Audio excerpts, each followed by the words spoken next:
I'm sorry sir, hindi ko mahanap si Alexandra. Walang surveillance system sa paligid dahilan kung bakit hindi ko rin siya matrack. Si Christian sa kabilang linya. Napahilot sa sentido si Garrett nang marinig yon. Tatawag ako ulit. Saad niya bago ibaba ang tawag. Nasa loob na ng emergency room si Natalie at tinitingnan ng doktor.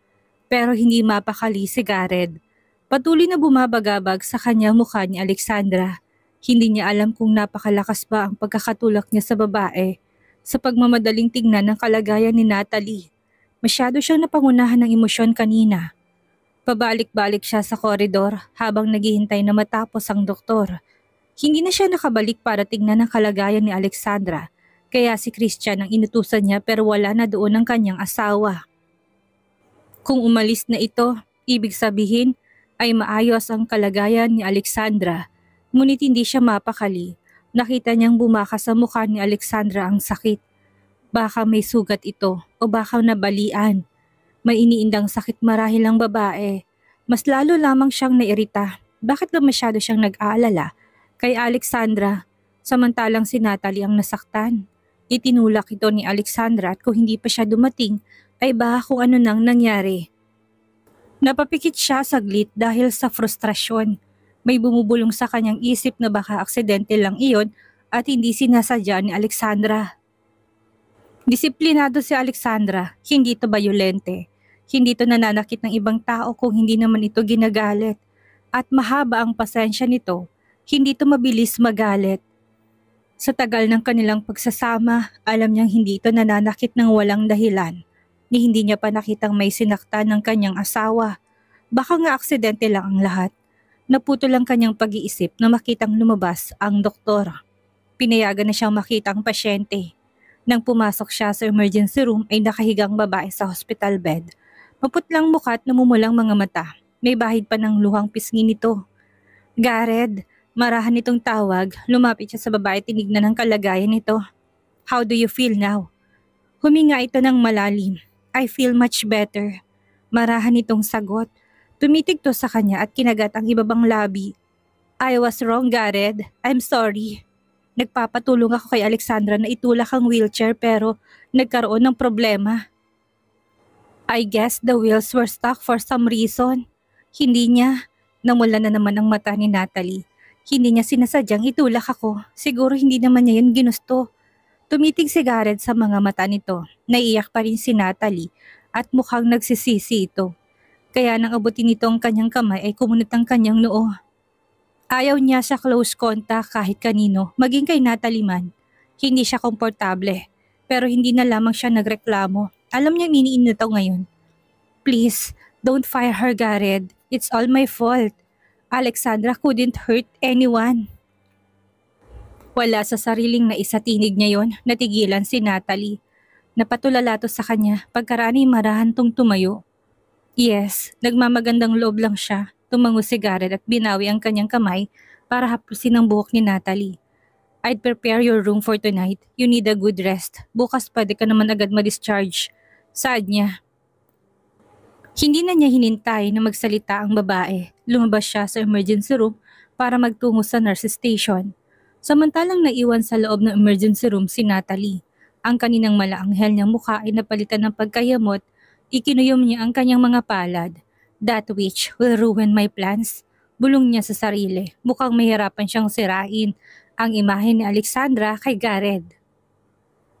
Sa tagal niyang nawala ay baka nga nahulog ng loob ni Garrett sa babaeng yun. Hindi siya makakapayag. Hindi pwede. Muling bumukas ang pinto't pumasok si Garrett. May kasama na itong nurse at isang empleyado ng hospital. Nilipat ng bed at dadalhin na sa pribadong kwarto. Sumunod naman si Garrett sa kwarto at nang maiwan silang muli ay tinawag niyang lalaki. I hope you'd stay for tonight. Umaasang sabi niya. Tumitig sa kanya si Garrett. Pagkaraan ay nagtaas dito ng kamay at tinignan ng oras. I have an important meeting tomorrow morning. Tila lumubog ang kanyang pag-asa. Tinignan niyang lalaki at nakitang determinado tong umalis. Nag-iwas siya ng tingin at kinurot ang sarili. Kailangan niya magmukhang kaawa-awa sa harap nito para mapilit na si Garrett na manatiling ngayong gabi. I'd be alone again. Natahimik ang buong silid. Hindi kumibo si Garrett. Nalingunin niya ang lalaki na nakatingin to sa kanya. Kaya peking ngiti ang pinakita niya dito. But I'll be fine. Sanay naman na ako. Gusto niyang makaramdam ng guilt si Gareth. Alam niyang hindi rin naman siya nito matitiis. Lalo na ngayon, naglakad ng lalaki papunta sa kanyang kama at naupo ito. I'd stay for a while. Walang emosyon nitong saad. Tuluyang sumilay ang totoong ngiti sa kanyang labi. Thank you, Anya. Tumango lamang ang lalaki at saka nag-iwas ng tingin. Para sa kaniya, malaking bagay na yon. Hanggat pinipili siya nito, alam niya may laban siya. Nanatili sa loob ng silid si Gareth katulad ng pangako nito. Ipinikit naman ni Natalie ang mga mata pero nanatiling gising ang kanyang diwa. Masaya siya at nanatili ito kahit napakaramdam niya na pinagdududahan siya nito tungkol sa pagkakatulak sa kanya ni Alexandra. Naalala niyang mukha ng babae. Kahit paano ay nakaramdam siya ng kasiyahan nang makitang pagkabigo at hinagpis sa mga mata nito nang piliin siya ni Gareth. Dapat alam ng babaeng yun kung saan ang lugar niya. Bulong ng kanyang isip. Isa pa, tama lamang na sinabi niya kay Gareth na aksidente lamang ang pagkakatulak sa kanya ni Alexandra. At nagmamagandang loob lang ito, ngunit nauwi sa disgrasya. Sa pamamagitan nito kung sakaling magsusumbong si Alexandra kay Gareth at siraan siya, mas lalo lamang na magagalit ang lalaki dito. She couldn't frame me up, aniya sa sarili. Maliban pa doon, sisiguraduhin niya na aalisin niya ito sa buhay ni Gareth nang hindi dinudumihan ng kanyang kamay. Ikinuyom niya ang kanyang palad at halos bumao ng mahaba niyang kuko. Hindi niya mapapatawad sa Alexandra. How dare she sleep with my man? At ngayong iniisip niyang maaagaw niya si Gareth pa sa akin. Subukan niya lang at talagang makikita niya kung sinong kinakalaban niya. Sa kabilang banda, napukaw ang atensyon ni Alexandra ng kakaibang amoy ng disinfectant. Parang chloroform, amoy chloroform at alcohol ang paligid. Nang ilibot niya ang tingin ay natagpuan niya si Gareth. Seryosong mukha ng lalaki at nakasalubong ang dalawang kilay. Are you pregnant, Alexandra? Seryosong tanong nito. Natigilan siya, napatitig siya sa mukha nito. Hindi may tagong nararamdamang disgusto sa mga mata ni Gareth. Rumerelekta ang galit doon dahilan para kainin siya ng matinding kaba. Are you pregnant? Ulit nito, ngayon mas lalong lumalim ang boses. Nanginig ang kanyang labi, ngunit bago pa man siya makasagot ay hinaklit ng lalaking kanyang palapulsuhan at mahigpit yung hinawakan. Abort the child, madini tungturan. No, abort it. Ulit nito, bumilis ang paghinga ni Alexandra at nagpumigla siya sa pagkakahawak nito. Unti-unting naging usok si Gareth, tila naglaho kasama ng ihip ng hangin. Dahan-dahan niyang minulat ang mga mata. Panaginip lang pala. Hinawakan niyang kanyang dibdib. Sumasakit yun at kahit na panaginip lamang yun ay parang totoo. Kumunat ang kanyang noon ng remiso sa kanyang isip na hindi pamilyar ang silid kung nasan siya. Nang mapansin niyang puting kisame at dingding at ilang aparatos ay tsaka niya lamang napagtanto na nasa ospital siya. Kumunat ang kanyang noo, hindi niya maalala kung paano siya napunta dito. Bigla namang bumukas ang pinto at pumasok ang isang lalaki na nakaitim na t-shirt at puting slacks. May suot na salamin ng lalaki at may daladalang mga prutas. Nakita niya natigilan to nang mapansin na gising na siya, ngunit unti-unti rin itong naglakad palapit at pagkatapos ngumiti ng tipid. Pinagmasdan niya ng mabuti ang mukha nito. Gwapo at matangos ang ilong, makapal ang kilay at may mapupulang labi. Kapansin-pansin ang abuhin nitong mga mata. Umawang ang kanyang labi na mapagtanto kung sino to. Marcus? Nagtataka niyang tanong. Buti gising ka na, saad nito nang makalapit. Mas lalo niya napagmasdan ang mukha nito. Hindi siya makapaniwalang naritong lalaki. Anong ginawa mo dito? Halos mautal siya, na walang ngiti sa labi ng lalaki. Tumitig ito sa kanya at inayos ang dumudulas na salamin. I was the one who brought you here. Sagot nito, napatulala siya sa lalaki. I accidentally bumped with Gia on the parking lot. Hindi siya makaalis dahil may nakagkikitan siya. So I proposed to find you. Paliwanag nito, kung ganun si Marcos ang nakakita sa kanya, malapit sa basement. Ang huli niyang alaala ay nawalan siya ng malay at dinudugo siya. Dahan-dahan niyang kinapa ang kanyang tiyan, bumalot ang matinding pag-alala sa kanyang dibdib. How's my? Napatingin siya sa lalaki, hindi maituloy na magtanong, pero mukhang naintindihan agad ni Marcos ang tinutukoy niya. Your baby's fine. Sagot nito, agad na uminit ang sulok ng kanyang mga mata. Hinaplos niya ang kanyang tiyan at kahit na hindi pa halata ang kanyang pagbubuntis, tila naramdaman niya ang pintig ng puso nito. Mabilis niyang pinalis ang luhang naglandas. Hindi siya kailanman natakot ng ganito. Hindi siya handa sa kanyang pagbubuntis at inaamin niyang minsan na rin pumasok sa isip niya na ipalaglag na lamang ito. Pero pagkatapos na nangyari, hindi niya pala kayang gawin iyon. Hindi niya kayang mawala ang anghel sa kanyang sinapupunan.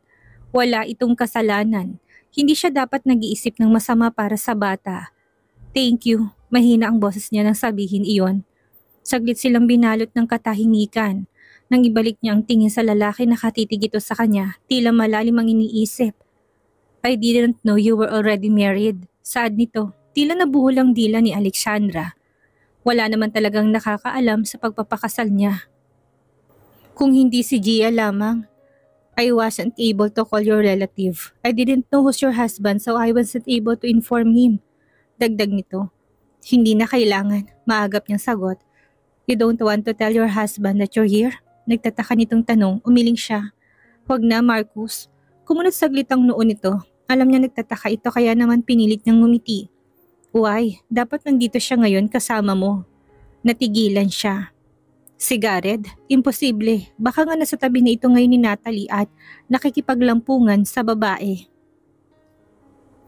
Umasim ang kanyang sikmura at napaiwas ng tingin. Napansin ni Marcos ang pag-alangan niyang sumagot kaya hindi na ito nagpumilit. Kumustang pakiramdam mo ngayon? Marahan itong tanong. Maputla pa rin si Alexandra at mukhang kailangan pang magpahinga.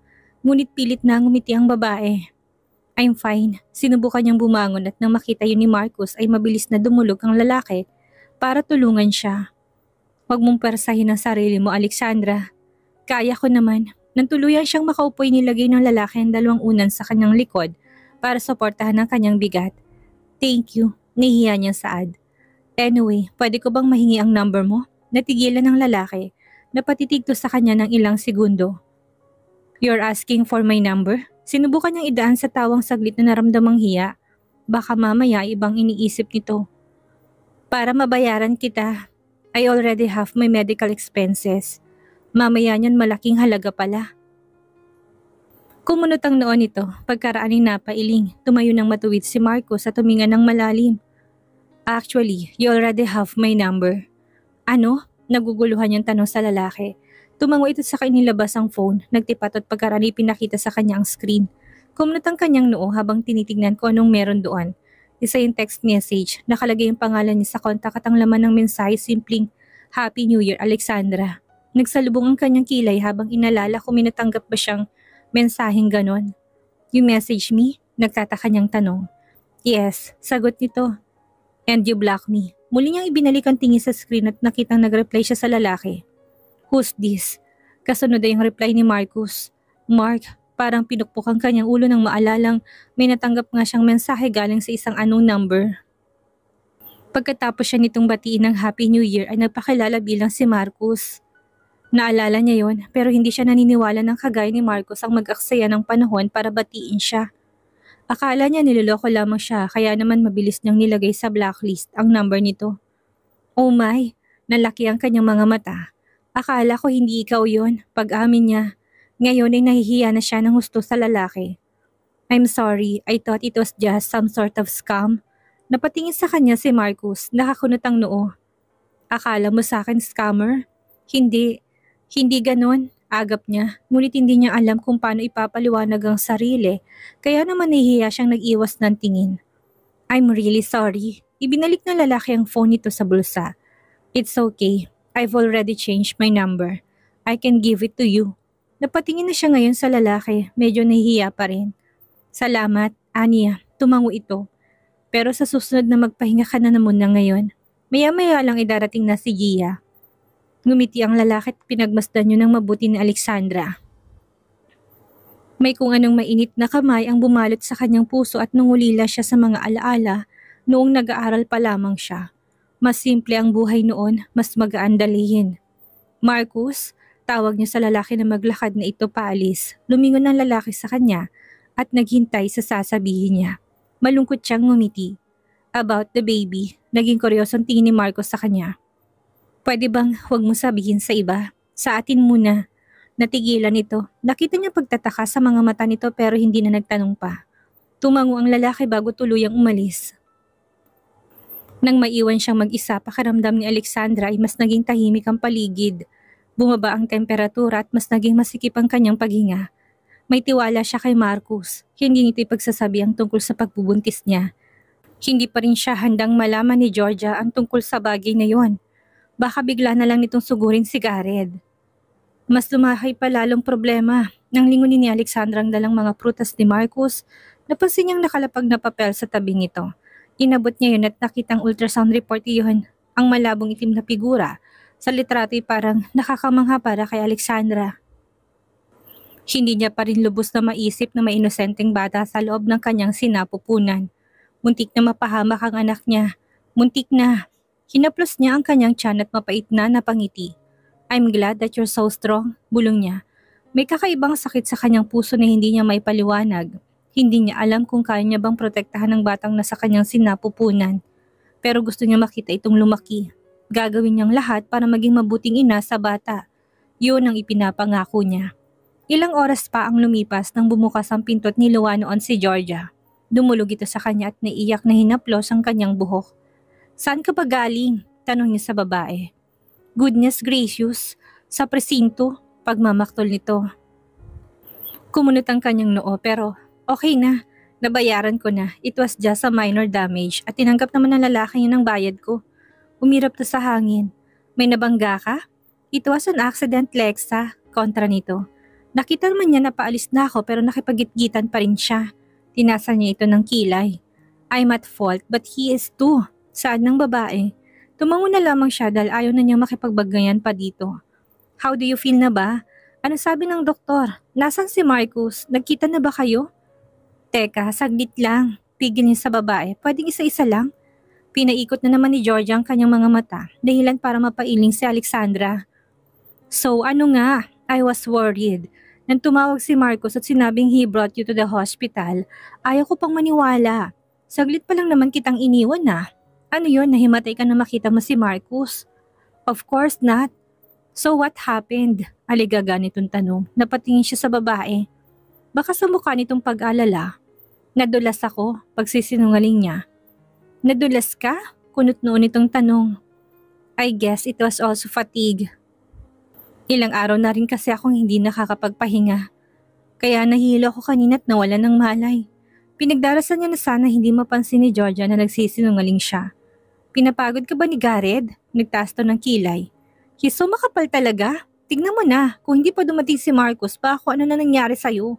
Kinagat niya ang ibabang labi. Ayaw niya magsinungaling kay Georgia pero wala rin naman siyang lakas ng loob para sabihin dito ang totoo. Baka ko sabihin niyang nangyari, tuluyan ito sumugod kay Natalie at Gareth. Sigurado mas malaking gulo yon. Kailan ka ba pwedeng ma-discharge? Tanong ng babae. Huminga siya ng malalim. Gusto ko sanang sa bahay na lang ako magpahinga. Wala namang problema sa akin. You're sure? Panigurado nito. Tumangon naman siya. Oo, at mas nahihilo lang ako sa amoy ng disinfectant spray nila dito. Pag-amin niya. Ngayon lamang naging masalan ang pang-amoy niya at talagang masakit sa ulo ang amoy ng ospital para sa kanya. Okay, I will try to talk to the nurses. Kung pumayag sila, ay lalabas na tayo. Ginitian niyang babae.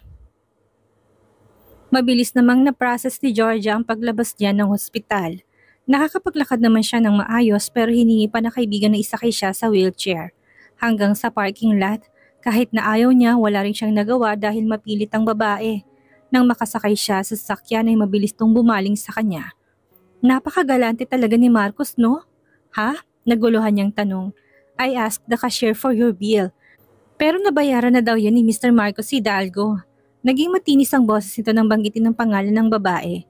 And all the future expenses will be paid by him, sabi pa ng nurse. Baka sunod niya na ialokin ka ng health insurance, Lexa. Pangasar nito. Napailing siya sa kaibigan. Nangasar na naman ito sa pagmamagandang loob ni Marcus.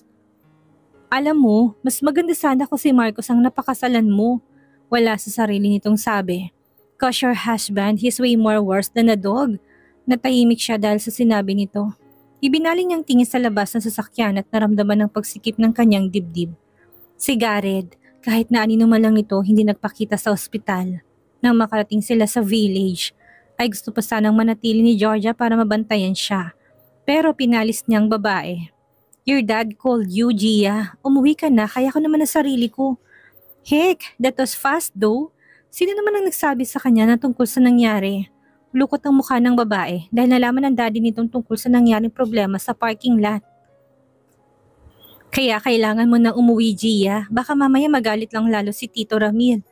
Umirap sa hangin si Georgia bago to naglakad papunta sa pinto. Just call me if you ever need anything, okay? Bili nito. Pagod siyang umiti at tumango na lamang. Hindi na niya nahatid sa labas ang kaibigan. Narinig niya na lamang na nakaalis ng sasakyan nito. Pumikit siya para makapagpahinga. Mabilis na nakatulog si Alexandra. Dala yun marahil ng pagod. Pero 4 na oras lamang ang tulog niya dahil nagising siyang muli na maramdamang kumakalam ang kanyang sikmura. Hinaplos niya yun at napabangon. Naalala niyang dumaan sila ni Georgia sa isang fast food restaurant para kumain.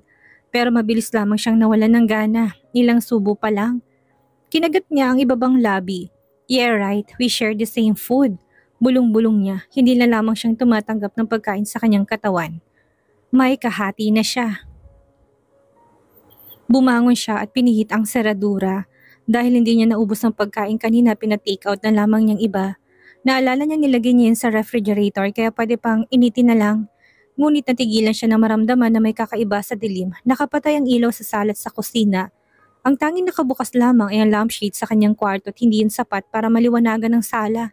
Kahit na hindi niya makita ng malinaw ang paligid, naramdaman niyang may ibang tao doon, ngunit nagtuloy-tuloy siya sa kusina kahit na madilim. Mas malayong switch sa sala kaya tumuloy siya sa kusina. Nakita niya ang paper bag na pinaglagyan ng fast food na dala niya. May laman pa yon, ngunit dumaan ang isang anino sa kanyang likod. Dahilan para mabilis niyang abutin ng paper bag at binato yon, baka magnanakaw to. Kasunod din naramdaman niyang mahigpit na hawak sa kanyang pulsuhan. Sisigaw na sana siya nang bumukas ang ilaw sa kusina. Bumungod sa kanyang paningin ng mukha ni Gareth, nakakunot ang noon nito at mukhang kagigising lang. For God's sake, Alessandra! Tura nito, what were you thinking? Nalaki ang mata ng Hindi niya inasahang makita si Gareth. Mabilis pa rin ang tibok ng kanyang puso. Akala niya ilalooban na siya na magnanakaw. What's with the face? Tanong nito, napakurap siya. Unti-unting nawalang takot sa kanyang dibdib, napalitan niyo ng galit. Anong ginagawa mo dito? Binawi niyang kanyang kamay at binitawan naman yun ng lalaki. Matalim ang kanyang mga mata at mariin na nakatikom ang kanyang mga labi. I was on the couch, sagot nito. Mas lalo lamang na tumalim ang kanyang tingin sa lalaki. Hindi niya tinatanong kung saan ito galing. Napansin niyang hawak ni Gareth ang paper bag na kanyang binato kanina. Tinaas yun ng lalaki. You should not eat takeaways. I'll order for you. Tinapon itong paper bag sa trash can. Nasinundan naman ang tingin ni Alexandra. Sumikip ang dibdib niya. Pakiramdam niya kagaya lang din siya ng pagkain tinapon para kay Gareth. Wala na yung silbi at dapat nang itapon. Binalingan niya muli ang tingin ng lalaki. Ngayon ay nangihina na. Don't bother, matutulog na lang ako. Naglakad siya at nilagpasan ng lalaki. Alex, at sa susunod, putol niya sa lalaki. Huwag ka nang papasok sa bahay ko. Napagkakamalan ka tuloy na magnanakaw. Tumuloy siya sa pag-alis ngunit ilang hakbang pa lamang nang hawakan itong kanyang braso. Hinila siya palapit ng lalaki dahilan para bumunggo siya sa dibdib nito. Pinulupot nito sa kanyang bewang ang 2 kamay. The situation was urgent at that time. I didn't mean to push you. Mababang boses ni Gareth na patigil sa Alexandra. Nangihinang kanyang tuhod at parang tinutunaw ang kanyang puso na sa malumanin nitong tinig. Ngunit ayaw niyang mahulog naman sa bitag, masyado siyang naging mahina pagdating kay Gareth. Sa huli siya lang din naman ang laging nasasaktan. Get off me, Gareth. Ani at hindi siya binitawan ng lalaki. Mas lalo lamang siyang ikinulong sa bisig nito, napalapit siya sa dibdib nito. Sa higpit ng yakap ni Gareth ay nanikip din ang kanyang dibdib. Ayaw niyang mapalapit ito, napahinga siya ng malalim. Kailangan niya itulak pala yung lalaki, ngunit nanuot ang kanyang ilong, ang pamilyar na pabango nito, tila na amoy pine tree. At humalo sa kanyang pang-amoy ang matamis na raspberry. Yun ang amoy ng pabango ni Natalie, hindi siya nagkakamali. Kumunot ang kanyang nuot parang napuno ng masamang hangin ang kanyang dibdib dahilan para sumikip ang kanyang paghinga. Umikot ang kanyang paningin, at parang hinalukay ang kanyang bituka. Mabilis na itinulak si Gareth at dumiretso sa sink. Napapikit na lamang siya na maramdamang umakyat ang asido sa kanyang lalamunan at nasuka na ng tuluyan. Mahigpit ang hawak niya sa gilid ng lababo. Why that stupid smell lingers? Ilang minuto siyang nasa harap ng lababo at nang matapos sa pagsusuka ay nangihinang mga tuhod niya. Matapos niya maglinis ay doon niya lang naalala na kasama niya si Gareth. Nang balingan niya ito ng tingin nakatitig ang lalaki sa kanya. Magkasalubong ang kilay at naniningkit ng mga mata. "What's wrong with you?" Malamig na tanong ng lalaki. Ano kayang mangyayari ngayong nakita ni Gareth ang pagduduwal ni Alexandra? Malaman na kaya ni Gareth ang tungkol sa kalagayan ni Sandra? Yan ang ating aalamin sa susunod nating kabanata.